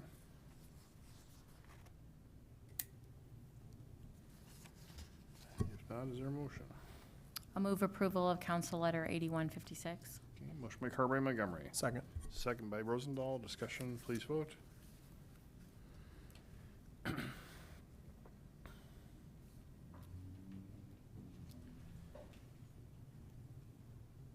That passes. All right, that takes us to the end of our action items. We do have a special presentation regarding the sidewalk inspection program, and Kristen Brostrom will present that. So, Kristen. Good evening, Mayor and members of council. Wanted to give you a quick update on our current policy on the sidewalk inspection program, how we currently procedurally do things, and discuss if you would like to make any changes or proceed with this for the coming year. So hopefully I can slide through this pretty quick for you and kind of give you a background of where we're at and kind of the questions we have for you. The reason we are having this discussion is that there was a court case last year that adjusted the liability for sidewalks. A lot of city codes put liability for sidewalks on the adjacent property owner. The court case indicated that that was no longer allowed. That we, as a municipality, we cannot shift the liability onto property owners through ordinances. We can still require them to maintain the sidewalks, but it changes the liability question a little bit. So going back to what our current program is, typically we inspect in May when our interns start. They assist us with that so we can cover a lot of ground. We do a 4-year rotation of all the streets. We have a kind of a list of defects that we look for, and we'll talk about the major ones here in a minute. We notify the residents of the deficient sidewalks. It, as you may imagine, depends on the year and just, how much ground we cover. They're not exactly 4 equal areas. Usually between 150 and 250 issues are identified each year. We send a letter to folks saying, here's the issue we found on your sidewalk. Usually by that time it's already been marked. We can certainly have a discussion with them if they have a question. And then we ask them if they want to do the repair, if they want us to do the repair. We check again in the fall, and usually about a third to a half of residents do make their own repair and take care of it. So once we re-inspect in the fall, we see what's left. We go ahead and put that plan set together to go out to bid, and then we notify the property owners again and say, hey, we got bids on the project. This is how much your share is going to be. Sometimes at that point, they've made their own repairs again, or they've got someone lined up to come the next week, and we certainly work with them if that's going on. But at that point, we say, okay, we've had almost a year now. We need to get this fixed, and we move forward with the program, and then we invoice the residents after the program's done. Our major issues that we identify, the vertical lip is a big one. Of course, that's a tripping hazard. We use a threshold of 1 inch on that. 1 inch is not insignificant when you're walking down the street. I don't know about you, but I'm a klutz. I tend to not pick up my feet enough, and 1 inch will catch me. So this is a quick illustration of an example of that. And then the other big one that comes up is just cracks or spallings. You end up with a hole. We try to use some good judgment on that. Is this a little crack isn't going to catch anybody. A big crack like you see on the right, that's going to be a hazard. People are going to encounter that when they are navigating the sidewalk. We did take a look at how neighboring cities run their programs, or if they have a program. We kind of looked on the west side of the metro. Of the 7 neighboring cities we looked at, only Johnston and Clive also have a similar repair program. The others just use a complaint-based system. So if somebody raises a concern, they go out and check it. We do that as well. We've got it as one of our issues in the SeeClickFix portal that people can make a request and we take a look at it. Usually, depending on the timing, we just roll that into that year's inspections and add it to the sequence. There's also a difference in standards across cities. SUDAS, our design standard for construction and design, states a 1/4 inch is the vertical edge standard. That is fairly small. We use a 1 inch, provide some tolerance, and Johnston uses a 1/2 inch. Other cities like Clive, Waukee, and West Des Moines use a 1 inch. So we're all kind of in that window there. And then going back to the question of liability, so we do get a number of claims each year, and John Conyer helped provide this information to us. Looking back at what we've done in previous years, there is a rider on our insurance for medical claims less than $1,000, so those are the med pays that you see. There was a lawsuit a couple of years ago. ICAP handled the defense of that lawsuit, so they had an expense for that defense. We had soft costs, of course, and staff time. We had the deductible that we paid to ICAP for the claim, but that was our out-of-pocket for that claim. That lawsuit ultimately failed. The city was not found liable and did not have any further to owe, so it was the cost of the defense that was what ICAP had to pay. And then the items that are listed as transfer denied, that is the transfer of liability from the property owner to the city was denied by ICAP under the previous legislation. So those would have been the claims that under this new legislation, ICAP would no longer be able to deny that as a transfer of liability, and the next steps, whatever they might be, would be taken. I have a question. Yeah. So ICAP just said we don't have responsibility and whoever was suing has to sue the property owner, or what is, I don't know, maybe John's the I will defer to better John on person. that question, for sure.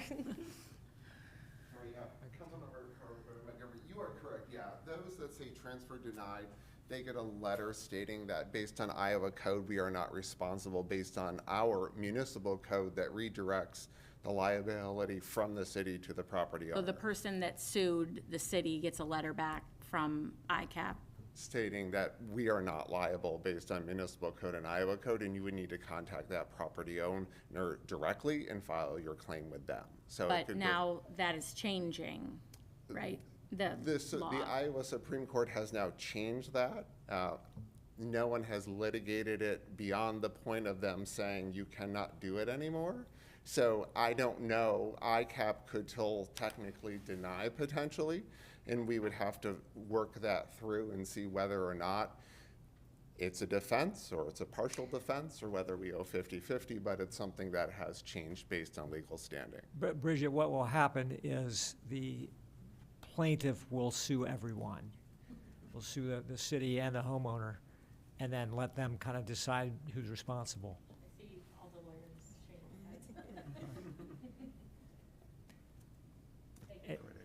Thank you, John. Appreciate you. So then, the early slide that you had, like the like we can still ask people to maintain the sidewalk.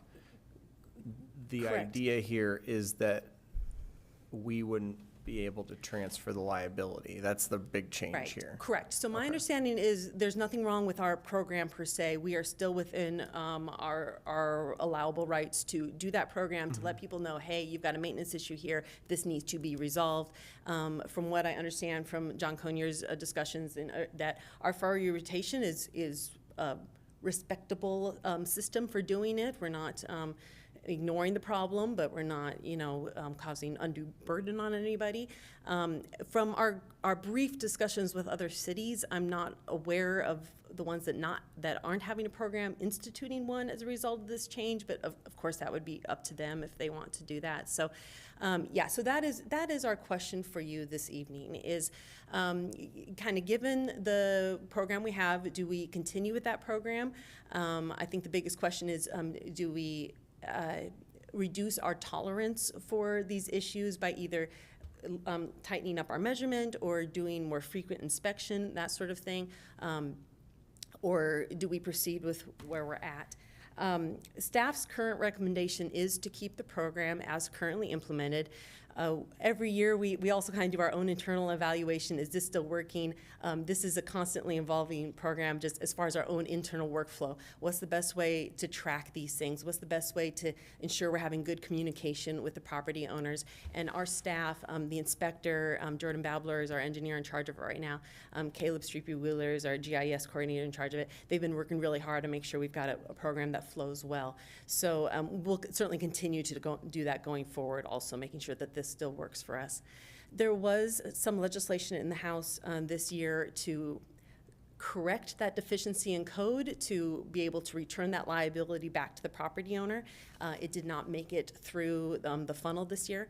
I expect it, from what we hear, we expect that it will come back next year, and so we will also monitor that as well and see if there's some legislation changes that rechange the balance of that. So that is our question for you. Our recommendation is to keep it as is, but if you would like us to make an adjustment, we would certainly accommodate that. Where does the 1-inch standard come from? Where do we draw that from? That's a good question. I would say when it doesn't come from anything, I would say from like field experience.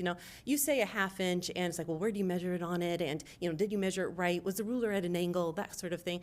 And the 1 inch is sufficiently large that it's not going to get mistaken for a 1/4 inch. A 1 inch is, It's substantial. It's substantial, I will tell yes. you that the people in that industry, the folks who provide expert testimony will say But there are various codes that say if it's a half inch, you're gonna be liable. Okay. And that is certainly something we could start to tighten that up. Yeah, I saw that Johnson has a half inch standard, and the rest of the suburbs have 1 inch. Yes, yeah, that's what I we. mean, I don't know how much trouble it would be to reduce that to a half, but I would seriously want to look at that. Oh, yeah, so obviously if we tighten it from a half inch to a half inch, we will have a lot more issues each year. So again, we typically annually, we identify 150 to 250 issues each year. I think that will significantly increase by reducing that, which will significantly increase the number of property owners that make repairs. As far as our capacity in our program, those costs do go back to the property owners. So it's not so much a budgeting thing for us for the project itself. It's just the impact to those All right, property so, owners. but we don't see very many claims then. From the list we get from John Kay, where'd it go? I've lost it. There we go. I don't have a list of claims for other cities to have a metric to compare it to, but this does not Do seem we know substantial. the number of claims against homeowners who are, at least were previously liable for those sidewalk defects? Do we know, do we have any data on how many claims are made against Urbandale homeowners for? I do not know that. I don't know if we'd have that data. Just know a claim if it's filed against the city. Uh-huh. But oftentimes if they call, we will let them know that it's the responsibility of the property owner. And so direct them directly to them. So we don't keep track of that number. I mean, so I wouldn't see a need to reduce it from 1 inch to a half inch if if the data tells us that the claims are low anyway. But if there have been, and I guess there's no way to know that, there's kind of a cost-benefit analysis there. I don't want to spend more money maintaining unless it looks like we're going to encounter more claims. Do we have kind of like watch spots identified as part of this? Like, oh, it's a half inch. This is just something that we know it's not at the threshold, but we've at least marked it. That's a good question. We have not traditionally flagged that, say, okay, we're going to deliberately check that again in 4 years. We try to just do a blanket check of the neighborhood. We aren't necessarily targeting areas. We have had a few conversations with homeowners where we've said, you're getting close. You might want to take care of this in the next couple of years because we'll be inspecting it in 26. And, the world moves over time. Sidewalks settle, freeze-thaw cycles happen. Concrete doesn't last forever. It breaks. And so we do spend some time to remind folks of that and to kind of stay ahead of it if possible. Okay. That might be something to think about too, of not needing to spend so much time to be we need to perfectly document everything, but even just tagging that's okay, this is a half inch. If we notice a half inch point, because then if we have that conversation of, unless that's a bad idea from a liability perspective. Probably a bad idea. Iowa code does not exempt you if you know about the issue and do not correct it in a reasonable time period. So by saying something could be bad and then not fixing it puts you liable for it if something were to happen. Don't worry about it. Fair enough. So right now, it's our interns who are doing those inspections, and then clearly, city staff have to Yes. come back and verify. So they do, and we do training with them. We're out there for the first couple of days, make sure they know what we're looking for. They take a lot of pictures. Again, we got a documentation thing, and we also have a process where obviously they've got questions in the field, and so they'll specifically flag this as it needs follow-up review. And then each spot that we put into the program gets another look. So some of these locations are looked at 4 or 5 times over the course of this process. So if we were to decrease it to a half inch, it would probably be advised to bring in a few more interns? I don't know. I guess have that so. capacity So managed? they walk that whole area, whether there's no defects or whether there's an inch. So obviously, if they, I guess, every time they have to record one, it takes a little time. But I'd say we'd probably have the capacity. Yeah, I think we've got. Yeah, we can still manage that. I have a question about the C-Click Fix Yeah. app. I don't feel like we've really promoted that very well. Do we get a lot of complaints through that? We do get quite a few. I get 3 or 4 requests a day just for our own issues, and Okay. we've got a couple requests to get routed to community development, a couple to get routed to parks. I think there's a button right on our homepage, right in the middle, says Yeah. report an issue. That is the C-Click Fix portal. There's an app for it as well. And then when folks call the front desk, usually the front desk staff will just input that directly into, they actually use the Cartograph side of it. It links to Cartograph. So it all gets dumped into the Cartograph system and then routed to the right office. And the nice thing is that if it comes to the wrong office, we can recode it and redirect it to the right office. And so we keep it moving in the system. Yeah. So Does our Urbandale code have a 1-inch requirement? I don't think that's in code. No, it's Okay. just it's been our policy. All And like John was saying, it's nice to be consistent from year to year and from round to round. Again, we don't want it to be like, we're targeting an area or changing. We want to be consistent on how we apply this.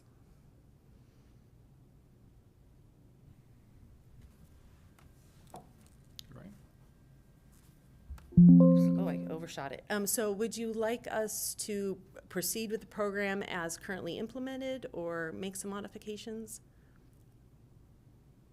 I think continue forward as it currently is. Yeah. I think so too. Hopefully next year the legislature will maybe address it in the legislation too, so. We expected that bill to actually sail through, and the League of Cities expected the bill to sail through, but it was derailed at the last minute, so maybe next year. Thank you. All right, thanks, Kristen. All right, that takes us to the end of our regular agenda, so we'll go with the reports. First of all, David, City Manager. Yeah, just real quickly, everybody should have a copy, slightly new and improved, with a few more commas and some capital letters. Thank you, Blake, for that. We're just a few weeks away from the DC trip. Obviously, we have one council meeting in between now and then, but if there are any comments that we haven't heard already, positive or negative, let us know, but we really would like to get this document finalized and be ready to go. Tried to incorporate all of the previous comments from the council on this, and but if there's things that we've missed, now would be a great time to let us know. Well, I just wanted to say, we talked earlier today about this. I think you did a very good job of threading the needle on this policy side. So I appreciate that. I'll speak up. I thought it was just excellent. Thank you very much. All right. Okay, that's all I have tonight. All right, thanks, David. Council items, Amy? Yeah, so we had a really successful electronics drop-off on Saturday.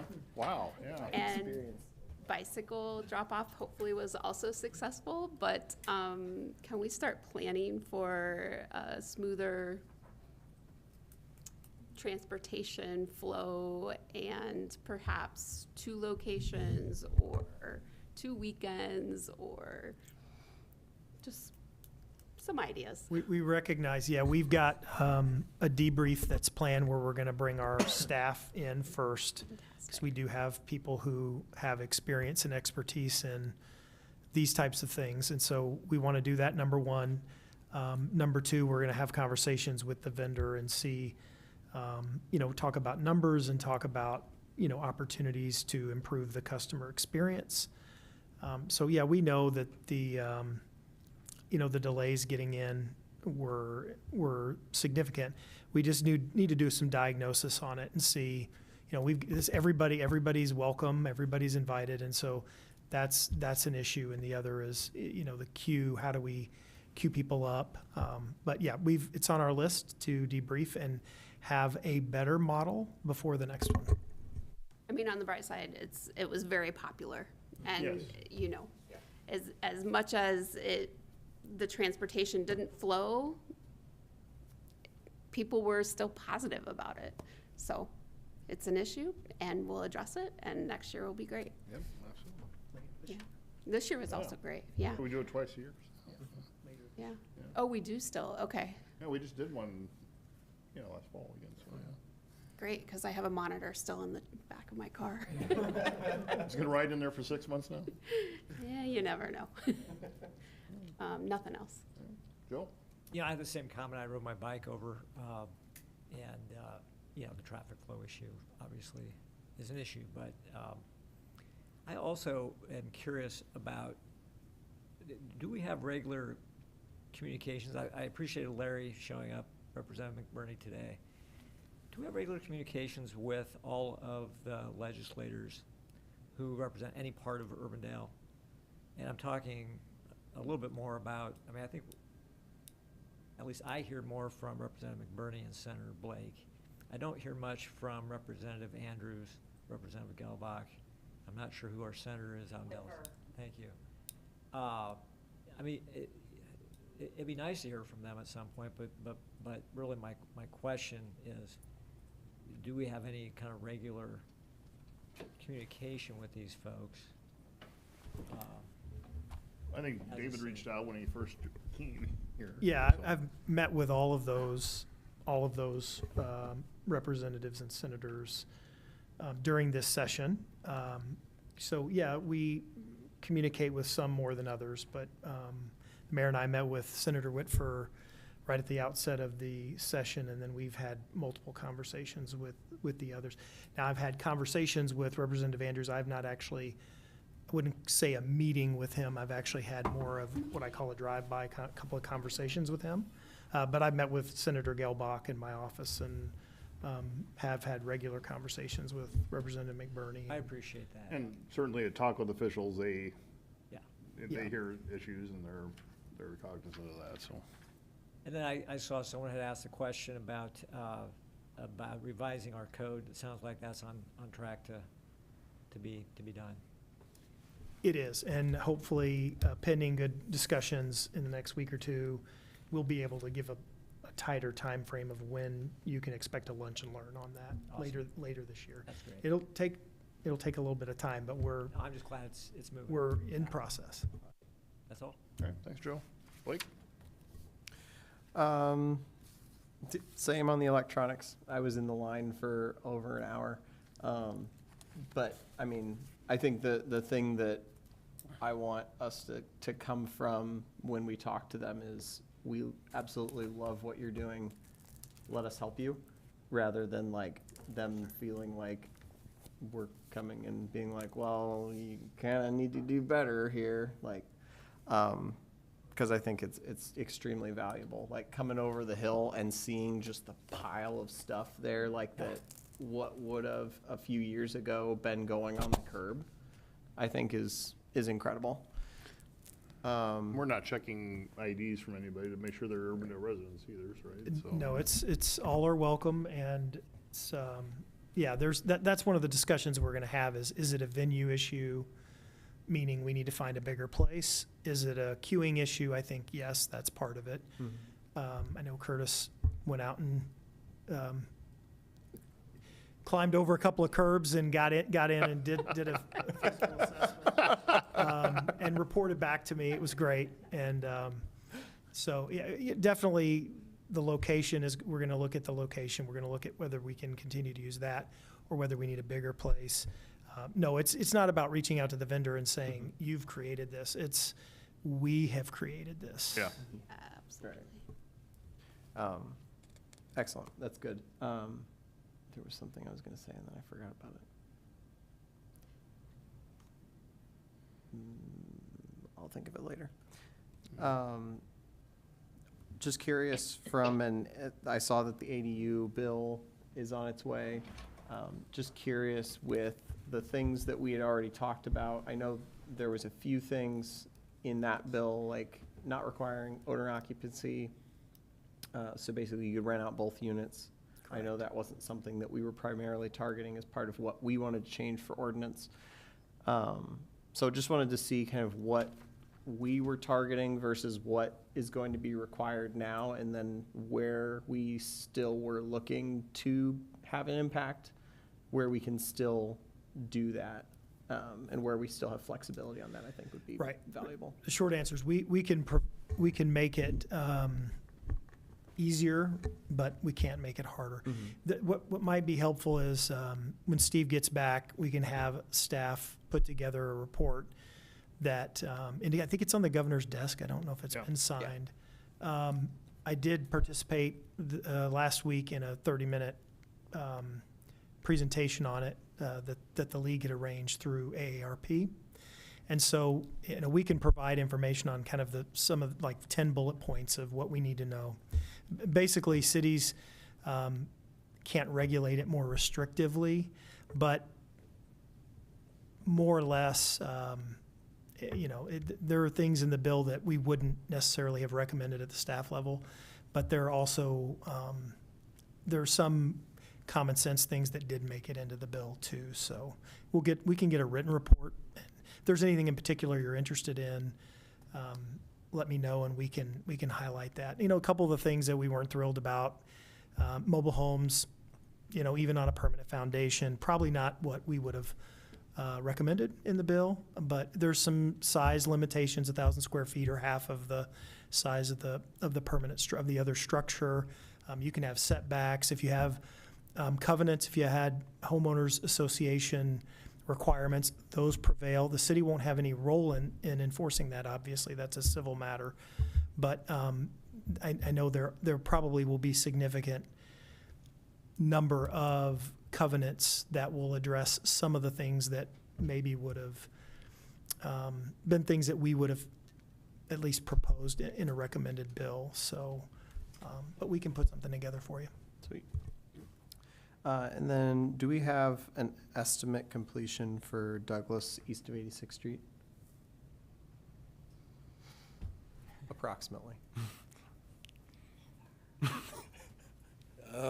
For the majority of the work, there'll still be some restoration left, but I would say probably late June.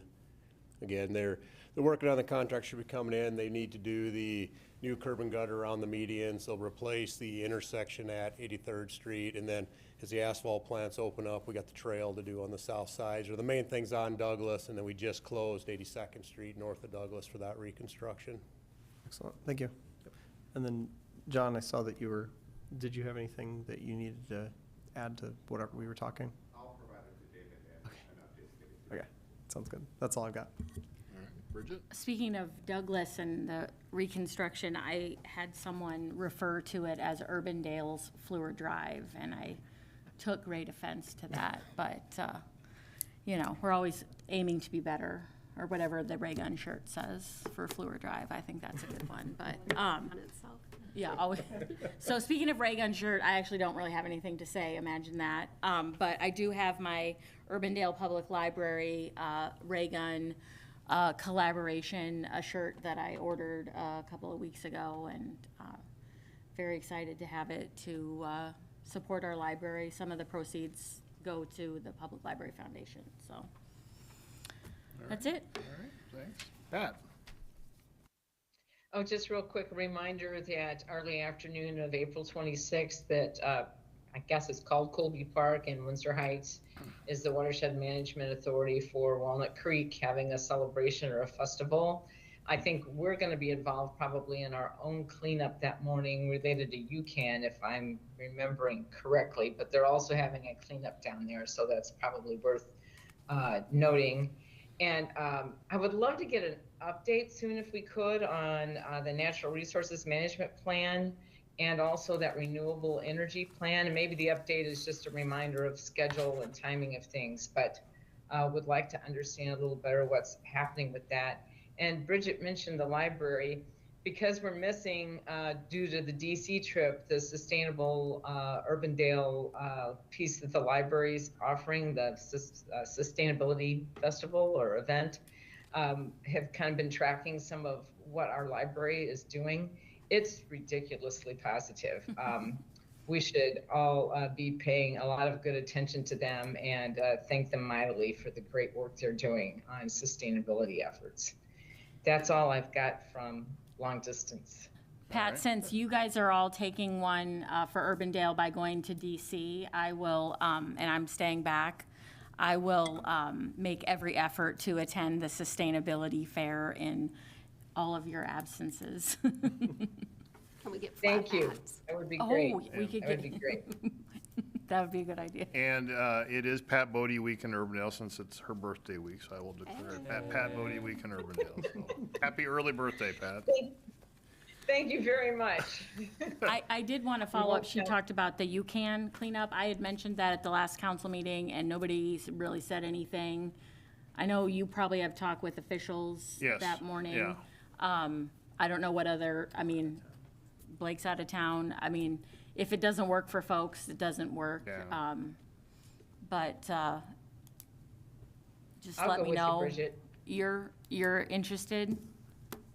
Yeah, I'll go with you. Okay, well. The 28th? 26th. 26. So, Saturday well, morning. I'm looking at Joe and Amy, and I'll talk to them after the meeting and see what if they're available. I mean, I think it'd be nice if we could do it. We did it way back in the day, man. Yeah? I've done it a few It was like years. before COVID, maybe. No, I don't know. After COVID, maybe. Who knows? Well, then, No, I think Adam Caduce was on the council, because he had all his Yeah. Caduce brothers' equipment. that's right, he did do that. That's So- when Matt was deployed, so. Yep. Well, yeah, that'll be the same day as Talk with Officials. I was gonna mention that. That's an upcoming thing. We also have, again, the mayor's bike ride on May 3. That'll be before the next council meeting, so, that's about all I had to mention tonight, so with that, thank you, everybody. We are adjourned.